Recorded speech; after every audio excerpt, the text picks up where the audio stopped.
Келесідей санаттағы борышкерлер кепілсіз тұтынушылық қарыздар бойынша борыш жүктемесін азайтуға құқылы.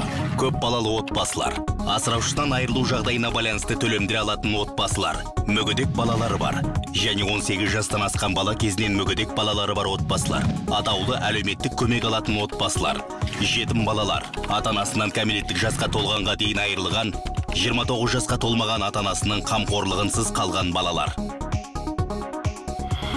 Тұтынушылық қарыз шарттары бойынша жалпы берешек сомасы 3 миллион теңгеден аспауы тиіс. Борышкерлер тізімін қалыптастыру, өтініш берушінің қатысуынсыз мемлекеттік органдардың ақпараттық жүйелері арқылы жүзеге асырылатын болады. Еңбек министрлігі санаттары бойынша азаматтардың тізімін қалыптастырып, оны мемлекеттік кредиттік бюроға жібереді. Кредиттік бюро екінші деңгейдегі банктермен және микроқаржы ұйымдармен өзара іс-қимыл жасай отырып, борышкерлер тізімін қалыптастырады да берешек сомасын есептейді.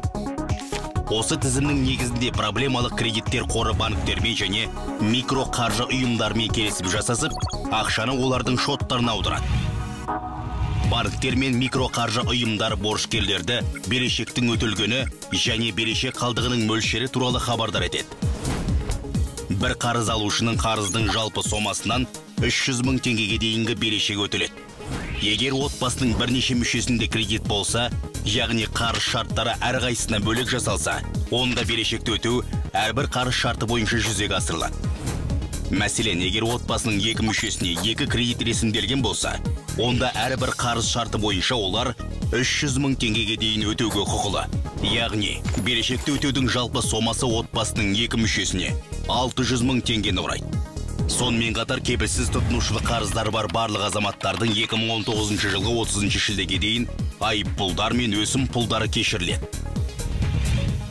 2019 жылғы 18 қыркүйектен бастап барлық рәсімдер аяқталғаннан кейін берешекті өтеу жөніндегі ақпаратты азаматтарға арналған үкімет мемлекеттік корпорациясынан немесе электрондық үкімет веб-порталы арқылы білуге болады. Өз әлеуметтік статусыңызды электрондық үкімет веб-порталынан білуіңізге болады.